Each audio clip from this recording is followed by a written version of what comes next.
विद्यार्थियों का the लेबोरिस world में मैं हूं विक्रांत और आप देख रहे हैं द लेबोरिस वर्ल्ड फ्रेंड्स। और यूपी पुलिस टारगेट का आज ये चौथा सेट है जिसमें 37 मोस्ट इंपोर्टेंट क्वेश्चन दे रखे हैं फ्रेंड्स। यदि आप इस चैनल पर पहली बार हैं तो लाइक शेयर और सब्सक्राइब करना बिल्कुल मत भूलिएगा फ्रेंड्स। चलिए बिना किसी देरी के शुरुआत करते हैं पहले प्रश्न से। विश्व होम्योपैथिक दिवस कब मनाया जाता है? ओके, 8 अप्रैल को, 10 अप्रैल को, 12 अप्रैल को, 13 अप्रैल को। तो राइट आंसर है इसका 10 अप्रैल को। जनरल हेनीमन की जन्म दिवस को जो है होम्योपैथिक दिवस के रूप में मनाया जाता है। जनरल हेनीमन जो है होम्योपैथिक के फादर कहे जाते हैं। क्या? हेनीमन।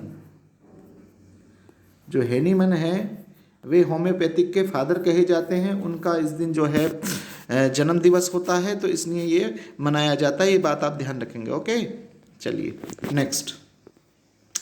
टाइगर प्रोजेक्ट किस वर्ष प्रारंभ किया गया था? तो टाइगर प्रोजेक्ट फ्रेंड्स जो है प्रारंभ हुआ था 1973 में। ओके, और वन्य जीव जो अधिनियम है वो 1972 में हुआ था। ओके, इस बात को ध्यान रखिएगा। टाइगर प्रोजेक्ट 1973 का है और वन्य जीव जो है अधिनियम 1972 में पारित हुआ था। ये बात आप ध्यान रखेंगे। साथ ही साथ आप ये ध्यान रखेंगे। ओके, चलिए नेक्स्ट। एक वर्ष में कम से कम कितनी बार संसद की बैठक होना आवश्यक है? तो एक वर्ष में कम से कम जो है संसद की जो बैठक होनी चाहिए वो 2 बार होनी चाहिए फ्रेंड्स, कम से कम 2 बार। और दोनों बैठकों में 6 माह से ज़्यादा का अंतर नहीं होना चाहिए। कितने से?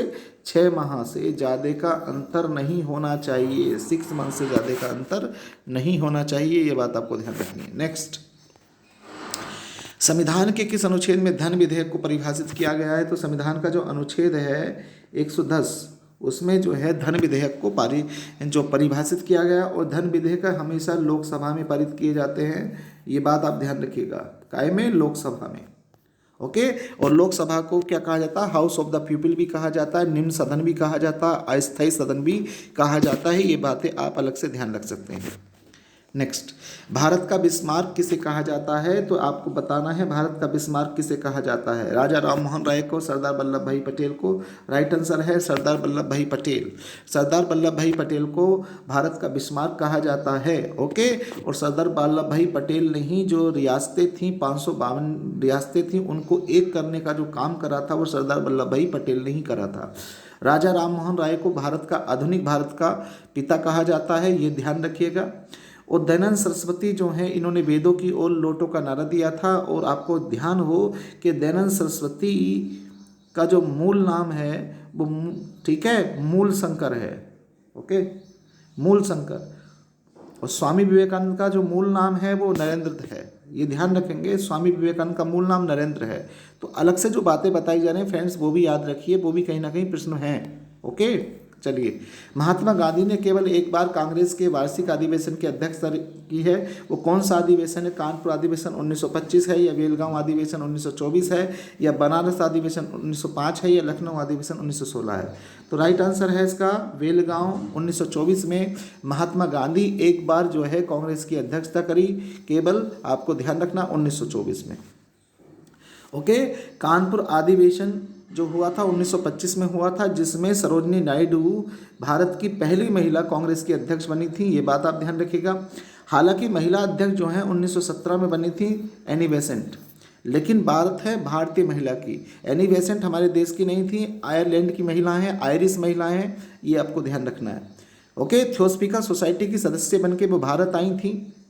इसलिए आपको ध्यान रखना 1917 में अगर प्रश्न ये आता है कि कांग्रेस पार्टी की पहली महिला अध्यक्ष तब एनी बेसेंट होगा।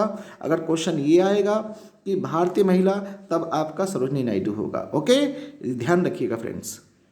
चलिए, प्रसिद्ध पुस्तक बॉम्ब का दर्शन किसने लिखी है? यानी फिलॉसफी ऑफ बॉम्ब जो लिखी है भगवती चरण बोहरा ने लिखी है। बहुत बार ये प्रश्न पूछा जाता है फ्रेंड्स। ओके, भगवती चरण बोहरा। यदि आप कर रहे हैं पुलिस की तैयारी तो जुड़ जाइए इस चैनल से। और आप चाहे यूपी SSC की तैयारी कर रहे हो, चाहे पुलिस की तैयारी कर रहे हो, ये चैनल आपके लिए बहुत ज़्यादा लाभदायक रहेगा फ्रेंड्स। नेक्स्ट, अकबर के साम्राज्य में कुल कितने सूबे थे? तो अकबर के साम्राज्य में थे, जिस समय अकबर की बात है तो 15 सूबे थे। ये ध्यान रखिए। और सबसे ज़्यादा सूबे थे औरंगजेब के शासनकाल में। किसके? औरंगजेब के शासनकाल में 21 थे। ओके, औरंगजेब के शासनकाल में ध्यान रखिएगा। नेक्स्ट, प्रयाग प्रशस्ति अभिलेख के रचयिता कौन है? प्रयाग प्रशस्ति जो अभिलेख है वो आपको पता होना चाहिए किससे है, यानी पहली बात तो किसने रचा है इसकी बात क्या, हरिसेन ने इसको रचा है। और प्रयाग प्रशस्ति लेख में जो है समुद्रगुप्त की बात की गई है, यानी गुप्त वंश के राजा समुद्रगुप्त के बारे में ये लिखा गया है प्रयाग प्रशस्ति अभिलेख। और किसने लिखा? हरिसेन ने लिखा है। हरिसेन कौन था? हरिसेन था उनका संधि विग्राहक, ओके, संधि विग्राहक, और उनका कवि भी था ये ध्यान रखेंगे आप, ओके। नेक्स्ट, हुमायूं नामा की रचना किसने की है? आपको पता होगा, हुमायूं नामा की रचना गुलबदन बेगम ने करी है। और गुलबदन बेगम कौन थी?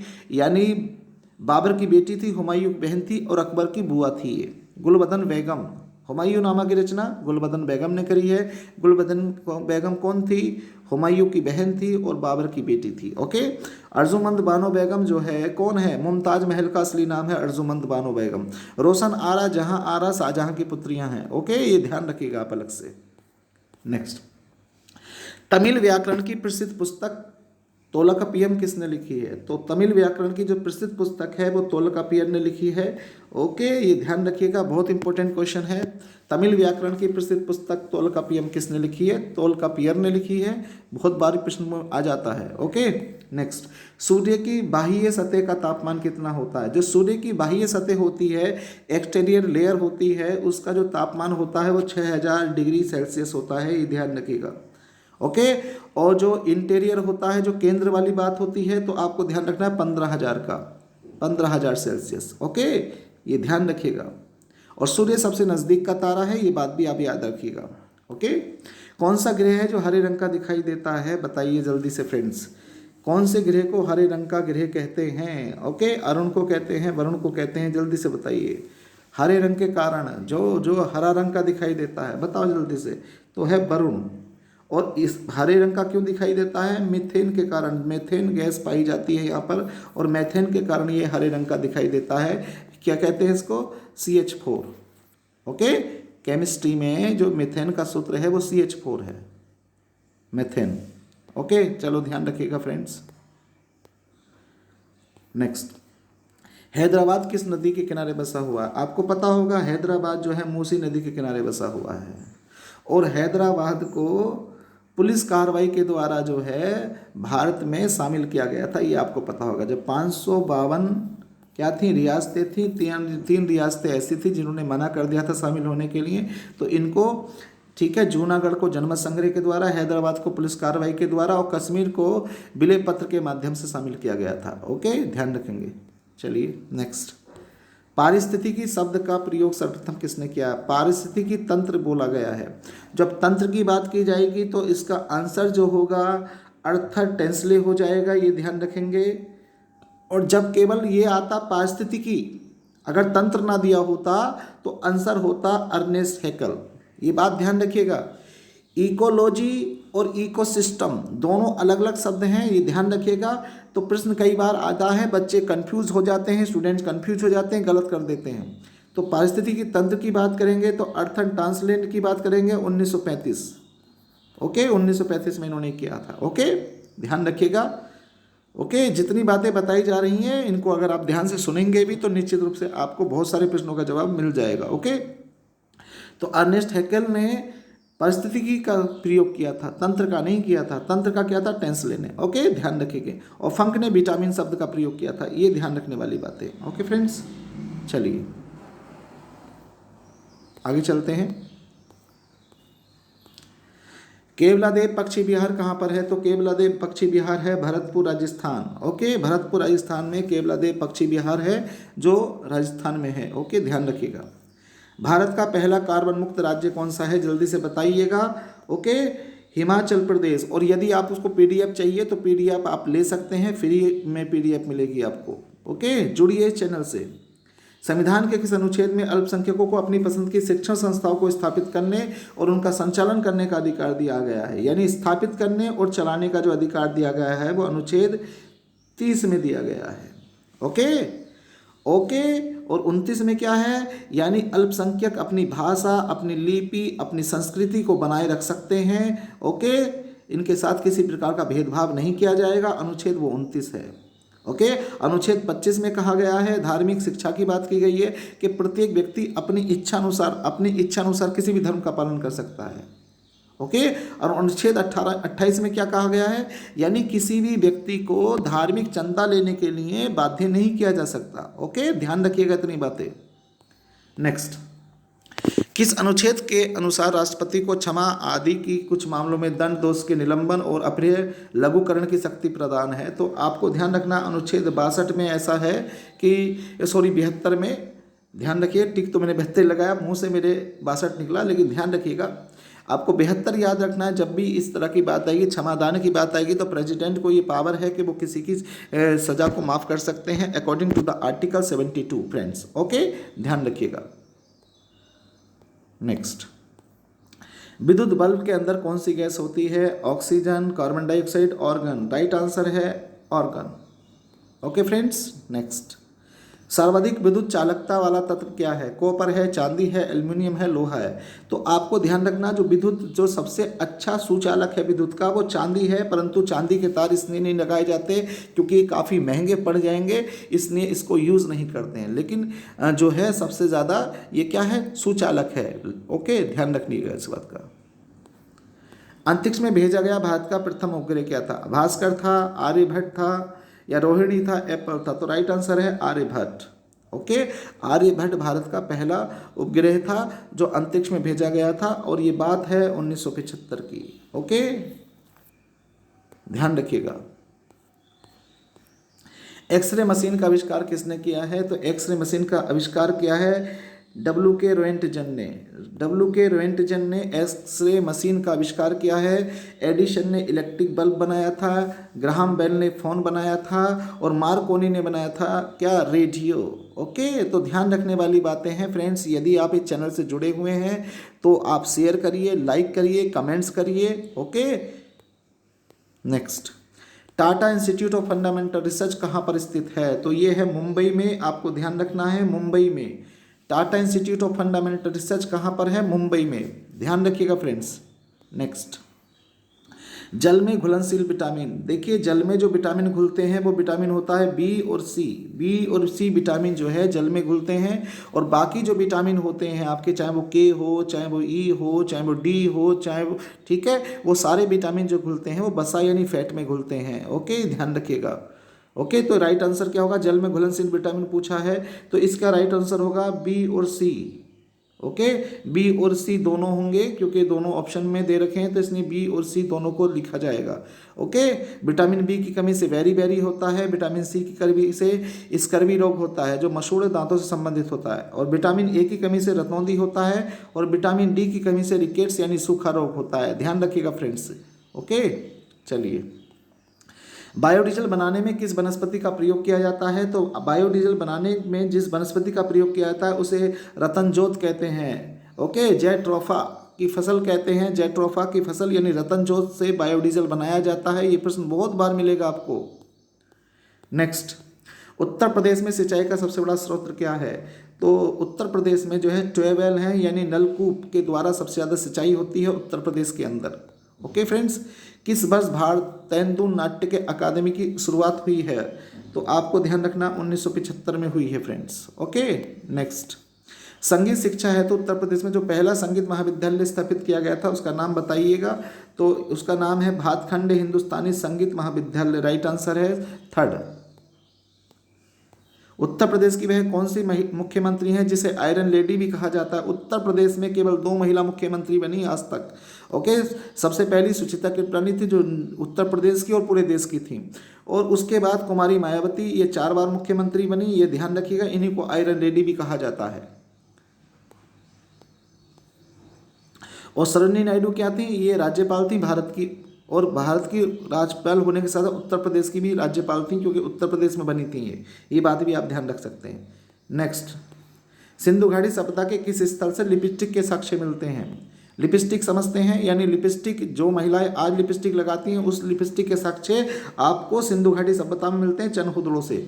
ओके, चनहुदड़ों से लिपस्टिक के साक्ष्य मिलते हैं, और यहाँ से मन के बनाने के कारखाने भी मिलते हैं। मन के बनाने की फैक्ट्रियाँ कहाँ से मिली हैं? यहीं से चनहुदड़ों से मिली हैं। ओके, और मोहनजोदड़ो मोहनजोदड़ो जो है सिंध में है, हड़प्पा भी पाकिस्तान के पंजाब प्रांत में है और मोहनजोदड़ो सिंध प्रांत में है। कालीबंगा है राजस्थान में, यहाँ से जुधे हुए खेत के साक्ष्य मिले हैं। तो यदि आप इतनी बातें याद रखेंगे तो निश्चित रूप से फायदा तो होगा। उत्तर प्रदेश में कुल कितने मंडल हैं? तो उत्तर प्रदेश में आपको पता होगा 18 मंडल हैं और 75 जिले हैं। उत्तर प्रदेश में 18 मंडल और 75 जिले हैं, इस बात को आप ध्यान रखिएगा। सुप्रीम कोर्ट के पहले भारतीय जज कौन थे? तो justice Hiralal Jekania, Harilal Jekania, right answer है आपका ए। ओके, और वर्तमान में जो जज हैं DY चंद्रचूड़ हैं। जो सुप्रीम कोर्ट के इस समय मुख्य जज हैं DY चंद्रचूड़, इस समय मुख्य जज हैं सुप्रीम कोर्ट के। भारत में कुल कितने हाई कोर्ट हैं? आपको ध्यान रखना है 25 हाई कोर्ट हैं और एक सुप्रीम कोर्ट है। ओके, ध्यान रखिएगा इस बात को जरा। वह कौन सा ग्रह है जिसका एक दिन पृथ्वी के 90 दिन के बराबर होता है? यानी यदि उस ग्रह पर कोई व्यक्ति एक दिन रहेगा तो वो लगभग पृथ्वी से कितने दिन अब्सेंट रहेगा, आप ये समझिएगा। यानी 90 दिन अब्सेंट रहेगा वो व्यक्ति, यानी उस ग्रह का एक दिन पृथ्वी के 90 दिन के बराबर होता है। उस ग्रह का नाम बताना। उस ग्रह को बुध कहते हैं, जो सूर्य के सबसे नज़दीक है। ओके, और सूर्य के सबसे नज़दीक होने के साथ साथ वो सूर्य का चक्कर सबसे तेजी रफ्तार से 88 दिन में पूरा करता है। ये बात भी आप याद रख सकते हैं। ओके, और पृथ्वी के सबसे नज़दीक ग्रह है शुक्र, ये ध्यान रखिएगा, जिसे सांझ का तारा, भोर का तारा, पृथ्वी की जुड़वा बहन, प्रेम और सुंदरता की देवी और प्रेशर कुकर दशा भी कहा जाता है, क्योंकि ये ग्रह सबसे गर्म है, क्योंकि इसके वायुमंडल में 95 से 97% जो है कार्बन डाइऑक्साइड की मात्रा पाई जाती है। और जब कार्बन डाइऑक्साइड की मात्रा बढ़ती है तो जाहिर सी बात है ग्लोबल वार्मिंग होगी, यानी गर्मी बढ़ेगी आपकी। ओके, चलिए, और पृथ्वी को अद्भुत ग्रह कहा जाता है क्योंकि यहाँ पर जीवन संभव है, ना तो यहाँ अधिक गर्मी है ना अधिक सर्दी है, इसलिए इस पृथ्वी को अद्भुत ग्रह भी कहते हैं फ्रेंड्स। ओके, ध्यान रखिएगा। जिस समय ईस्ट इंडिया कंपनी की स्थापना हुई तो भारत का मुगल बादशाह कौन था? तो आपको पता होना चाहिए जिस समय ईस्ट इंडिया कंपनी की स्थापना हुई है, ओके, 1600 की बात है ये। ओके, और 1600 का जो समय है वो अकबर का है, क्योंकि अकबर 1556 से लेके 1605 तक जो है गद्दी पर रहता है। कब तक रहता है? 1605 तक। ओके, ध्यान रखेंगे आप। तो अकबर के समय की बात हुई। ओके, ध्यान रखिएगा इस बात को। जिस समय ईस्ट इंडिया कंपनी की स्थापना हुई तो 1600 में ईस्ट इंडिया कंपनी की स्थापना हुई है, और अकबर का समय कितने से कितने शुरू हुआ है? 1556 से। ओके, 1556 से 1605। ओके, उसके बाद जहांगीर आते हैं 1605 से 1627 तक। ओके, ध्यान रखने वाली बात है। उत्तर प्रदेश की पुरानी राजधानी क्या थी? तो उत्तर प्रदेश की पुरानी राजधानी थी आगरा। आगरा को बसाया सिकंदर लोदी ने। कब बसाया? 1504 में, ये ध्यान रखिएगा। ओके ओके, और जौनपुर नगर की स्थापना किसने करी है? फिरोज तुगलक ने करी है, जूना खां की याद में, ये ध्यान रख सकते हैं। और लखनऊ को, जो लखनऊ का प्राचीन नाम है वो लक्ष्मणपुर है, ये बात ध्यान रखिए। गोमती नदी के किनारे बसा हुआ और वर्तमान में भारत उत्तर प्रदेश की राजधानी है, ये बात ध्यान रखिएगा। चलिए नेक्स्ट। तो कहने का मतलब ये है 37 प्रश्न थे फ्रेंड्स, और 37 के 37 प्रश्न आपके हो गए हैं। और यदि आपको ये वीडियो अच्छी लगी हो तो लाइक करिए, कमेंट्स करिए और ज़्यादा से ज़्यादा जुड़िए। और नेक्स्ट वीडियो आएगी आपकी, ये 4th है तो 5th आएगा जल्दी ही, और जुड़ जाइए इस चैनल से फ्रेंड्स। यदि आप जुड़ गए हैं तो अच्छी बात है, दूसरों को शेयर करिएगा, लाइक करिएगा,